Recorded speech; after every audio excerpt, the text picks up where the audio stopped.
about to start working on the fork seals on the FJR1300.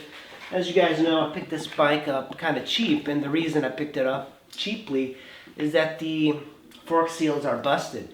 It's kind of an expensive thing to do if you take it to a shop, but it's not very complex. And I've never done it on a FJR before, but it should be about the same. It's conventional fork, so it's similar to all the other bikes I've had. And I do have the fork seals here already. This is what the seals look like. And we have also the dust seals.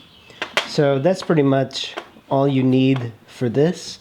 It's a very expensive job to do if you take it to a shop. But if you do it yourself, a fork seal job can be very cheap. It just requires a lot of labor. There is a way of the fork seals going up and down, so you have to kind of make sure that you put them in correctly, but I'll show you the right direction of the fork seal. So let's get started. And you're going to use a 16 or 6 millimeter wrench or a hex wrench and just loosen it up. This thing could be kind of tight from never being removed, so you can kind of just leave it there for now. I had a bigger socket, but I don't, so I have a spark plug wrench. I put it backwards, and then I have another one, and then I just kind of do this.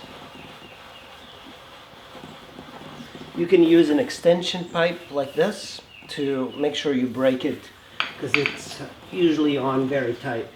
I do hate that this thing is in the way of getting a good grip on the calipers here. That's kind of a shame that they put it in such a bad place.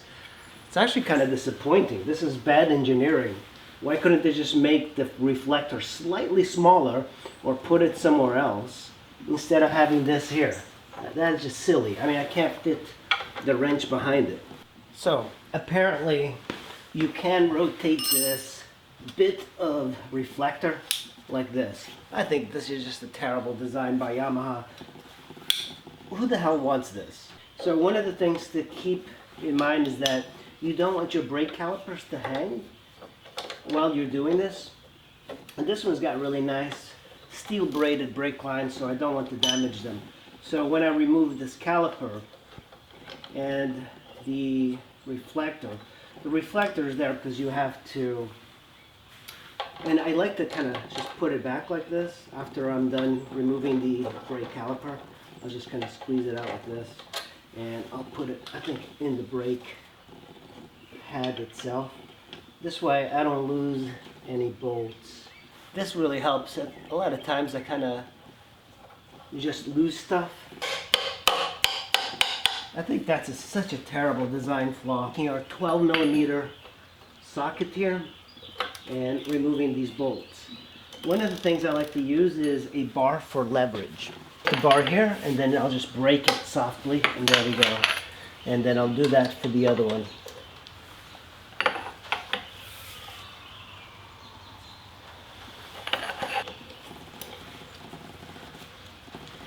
It'll be so much better just keeping everything together. You don't have to tighten it, just this way you don't lose any bolts. You will remove this that holds the brake caliper, and it's like a rubber grommet. This is an 8 millimeter on each side. That's gonna remove the hose. And the reason is this, because normally to change the tires or brakes you don't really need to remove this bolt, but because we're removing the entire front wheel and forks, and there we go, there's that bolt, and then we're going to just put it back on here, and now we're ready to remove the calipers. Drop the bolt back on here. I have a little bit of a string here, and what I'm going to do is just wrap it around my handlebars. Just make a quick knot. Now let's see if I can slide this out. Jeez, it's very difficult to slide out. So I'm just going to wrap it around the bolt. So that was a good idea to keep the bolt on there. It's no big deal. So now Let's just slide around this bolt. So the next thing to do is remove the axle. I'll be able to raise the front a little bit better. You have the exhaust there, and you can put a piece of wood so you don't put too much pressure on there. And I do have a jack underneath because that's going to make it a little bit easier to remove the forks and the front wheel. It helps to have somebody helping you remove the wheel and stuff. But here comes the axle, and we're going to put this aside. And now we should be able to clear the fender. If you twist it, it should be a little bit easier. So there goes the front wheel. It's very difficult to undo this. So what you need to do, and usually what I do with motorcycles, I put the fork, or before I remove the fork, I leave it in the triple tree and it kind of tightens. But the problem with this FJR is that if I put it up here and I try and do it, the bolt won't clear this space.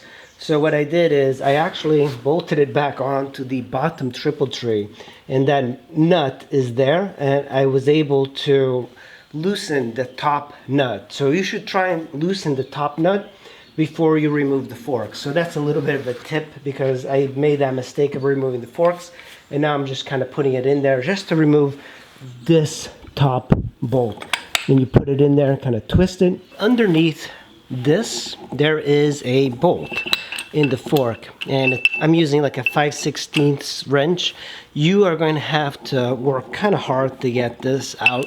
So one of the things that you should do is loosen this bolt while it's still on the bike, just a little bit, because it's going to be so much harder to remove if it's off the bike. You'll see these bolts right there. You can use a wrench to get through, especially from the underside for the lower triple tree, and then you can slide it down after you loosen the top triple tree bolt. But you do have two sides to do. Go slowly, and you can use a breaker bar that's very long and narrow. Get in there, but you should be able to remove those two bolts easily. Take a breaker bar and carefully kind of push it out, and you're going to have to do this slowly in order to loosen all the bolts. Tough kind of position. I wish these bolts were easy to access. So, and I'm holding the fork, sliding it in carefully. Now, there we go. Nice. The bottom triple tree is loose. Now, the only thing we need to remove is this. You don't have to remove it, just loosen it, and the fork should start sliding down. And this one's a lot easier. It's very easy to access. You have to be careful not to hit the plastic of the bike, and have a good extension that you can slide in and easily kind of push it out. There we go.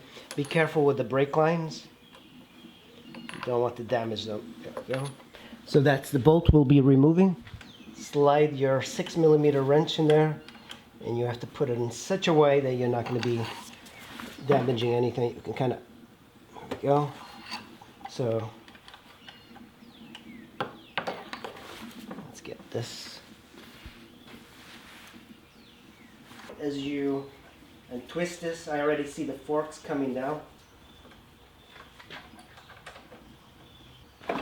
That's how you remove the forks from the bike. Now you just have to carefully slide them down one at a time, and that's it. That's the forks. I definitely should have removed the hugger or the front fender first. Remove this one. That's better. So don't use an impact wrench. Learn from my mistakes. And just put this aside. Underneath here is a nut that's kind of moving around. Hold on with the back of your hand, and then just try not to. There we go. There's that nut. And we're going to pull this aside. And that's that fork. There we go. I'll probably just replace this bolt. So this one is in the back, and there is a nut that you have to kind of hold as you're removing. Now, should be able to remove this. So with the fork seals, when they leak out of here. There's a dust cap, and then on this part right here, that's where the fork seal is. And it's a pretty inexpensive part. It's like $20 with the fork seal and the dust cap. So what you have to do is pull these two halves out, and they'll separate, and then you clean it all out. And I usually like to really clean this because I don't want to have to keep doing this. So now I have a drain pan, and I undid this bolt, and I'm just going to remove it. And this is where it gets kind of messy, so make sure you have like a pan. And here we go, it's coming out. And now, here comes the oil. I like to try and remove as much as possible. So here's the bolt right here, we'll leave it there. And if after you pump the fork, it's gonna come out. Actually, I should probably remove the bolt somewhere here. And do this a few times. Out. And it's kind of dirty. This is probably the first time the oil has ever been changed in this fork.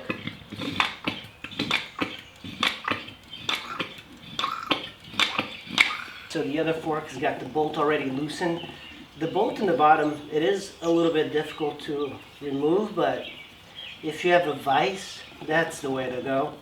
Or loosen it when the wheel is still on the bike. So here is the bolt for a little bit. Notice that there's this top bolt here, and if you were smart, you would have loosened it up a little bit. So what happens is that there's a spring here, and it actually has a lot of pressure. What could happen is if you loosen it and you're not holding it, it could just hit you in the eye. So it's a little bit dangerous. So put your hand on top like this. At the same time, push down on the wrench as you loosen it. And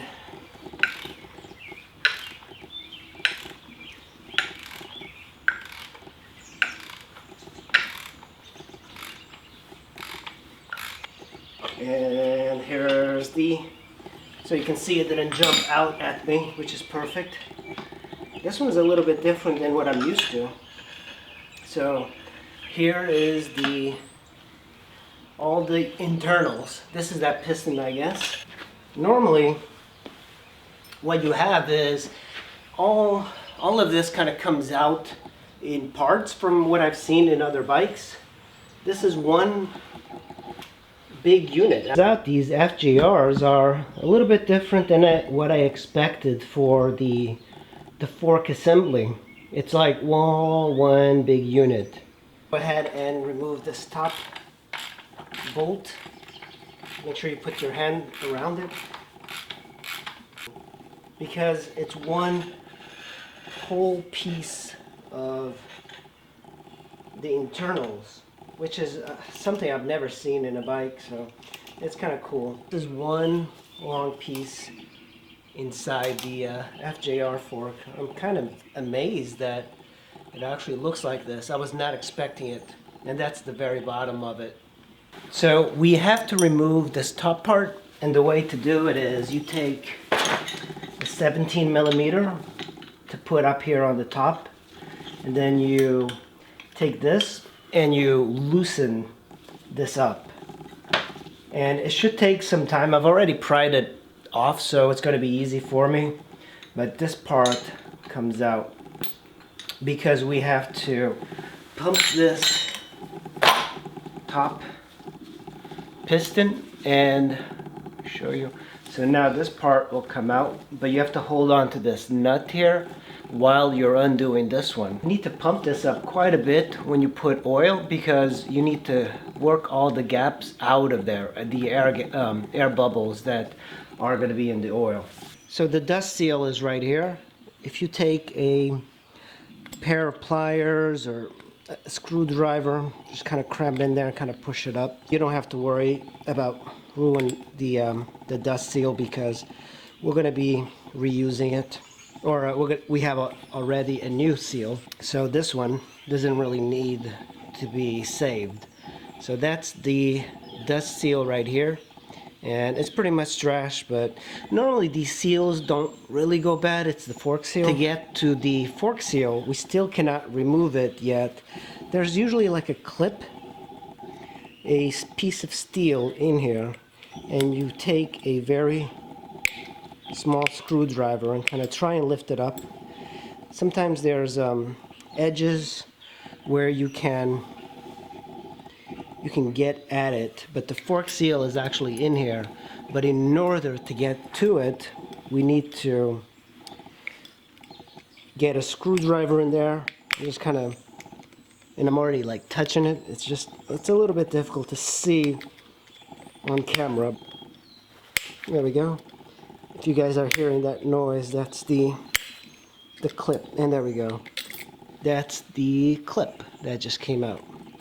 So make sure this is a retainer clip that holds the fork seal. So this is kind of like the security of it. So take that out, and now we should be ready to remove the fork seal. So the fork seal is really just on there by pressure.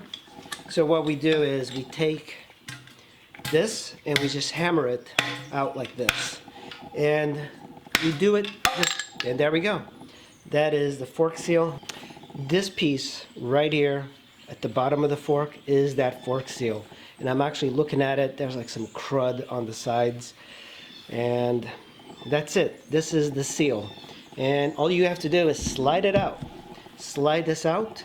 Make sure which way it faces up. That's important. So there's a side that faces up and one that faces down.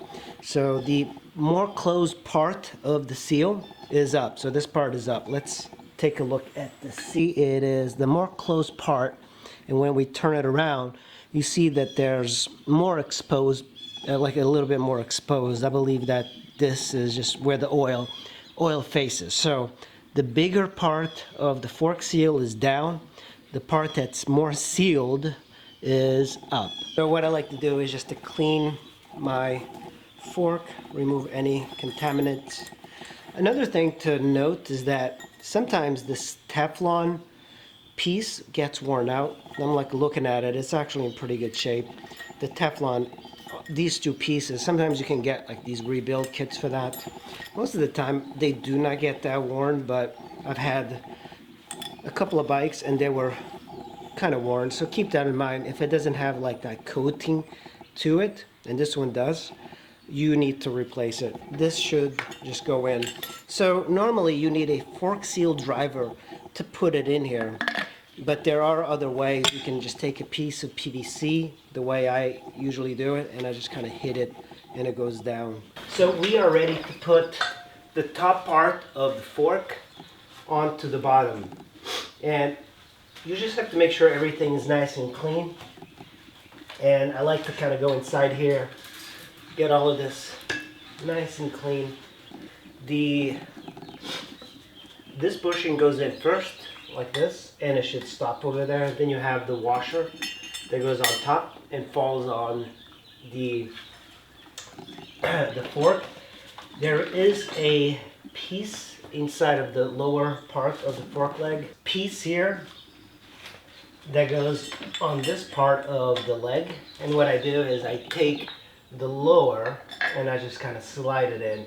Notice we don't have our fork seal in just yet. Now it's in there all the way at the bottom. One thing I'm going to be doing is I have the new fork seal here. You have to make sure you get the right direction up, looking at the surface and finding where the writing is.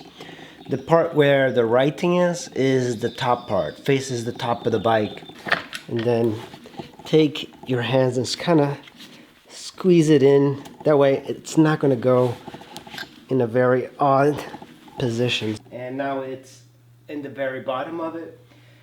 So what you have to do is like take your hand as best as you can and try to even it up all the way around, because you don't want the fork seal to go oddly into the bike, and you should be able to like move this freely up and down.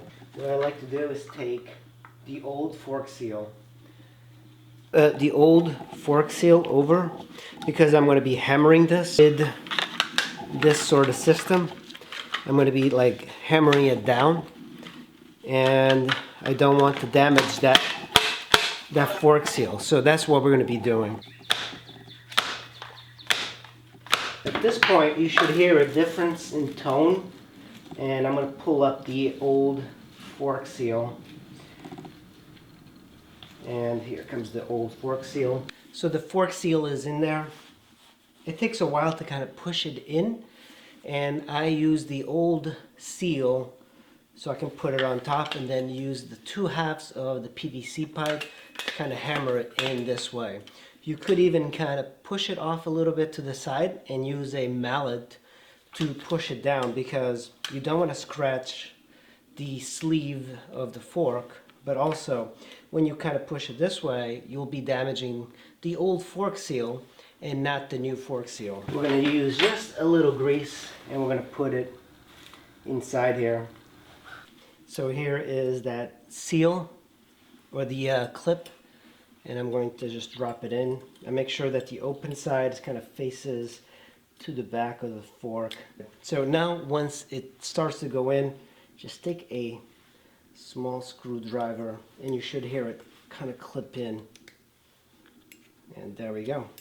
Make sure that the fork slides up and down smoothly. The dust caps, there's only one way of putting them. The soft part is to the top, and you're just going to slide it down and use your fingers to kind of push it in. So this is the fork oil I'll be using. It's the 10 weight Bel-Ray fork oil. You can get any oil that you want. Some people go with 15 weight, even 20 weight on the FJR, but I'm just going to go with a stock weight. I am going to fill each with about 710 milliliters. It calls for 700 to 750 milliliters per leg. I like to put like in between 720, 710, something like that. The important thing is that you want to make sure that you put the same amount of oil per leg. And also one of the things that the manual says is that you have to have a 100 millimeter air gap. We are going to be putting the internals onto the fork leg, and should be able to slide in, and there we go, that's in there. And now at the bottom, if you guys remember, there's a Allen key that we need to tighten. That's going to tighten the internals with the external part of the fork leg from underneath, and it's tight on there. One of the things I've done is I measured 750 milliliters, 740 to 750 milliliters per bottle, and I'm going to go ahead and start pouring it into my fork. I bolted the internals, so I should be able to just go ahead and start. The important thing is having the exact same measurement for each fork leg. You don't want it to have a really weird balance out all the air bubbles from the rod. So Yamaha recommends you do this like 20 times. I actually go overboard, and I spend quite a bit of time doing this because I don't want any air in my system of the oil. Make sure you go all the way up. It's like one full stroke.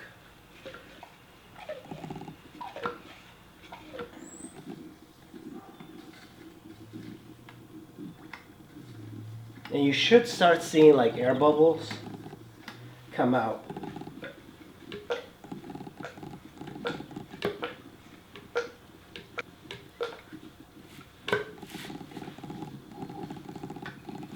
We want the oil to start coming up. Now that you pumped this up quite a bit and there's no more air bubbles, what we're going to be doing is putting the top part of the fork in there. I'm going to screw it back on there.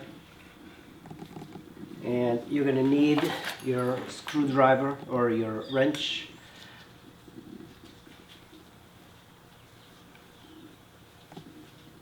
To screw this part onto the bottom of the screw leg, of the fork leg. So what I'm using here is just a big wrench, and if you use like a long wrench socket, you can get past all of this stuff. And you just twist it, and we are pretty much done with one fork leg. Now we're going to do the other fork leg. I just finished doing my fork seals on the FJR, and I put a new tire in the front, so I'm curious about how it rides. And I also put a new windscreen, and I put this temporary bracket until I can make a new one. But I do have a bunch of oil still in the seals here because a lot of the oil starts to drip down, but I want to make sure I clean it because I want to be able to see if it's leaking again. So I really hope I don't have to do this again. It's a lot of work to change the fork seals. I don't wish this on anybody. Just want to take the bike up and down the street even though there's a lockdown, and I also wanted to see how this bike is definitely a lot bulkier to ride than the NC. Alright, brakes are okay.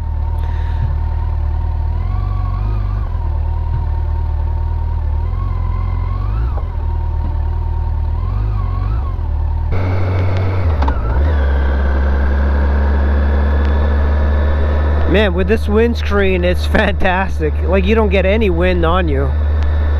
It's like a car. Actually, let me go over some of these humps, see how the forks are doing. I don't know if I like this big windscreen. It's so big, and I thought that the other windscreen was pretty effective. The braking was pretty bad. Right now it's still pretty bad, but I think it's because the oil from the discs is still there. I might have to remove the pads and scrub them out. Well, I'd love to take this thing for a nice long ride, but there's a lockdown.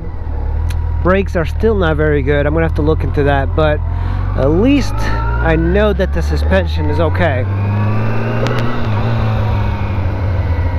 Seems to be okay. I think we did a decent job with the fork seals. I hope to never do these again on this bike.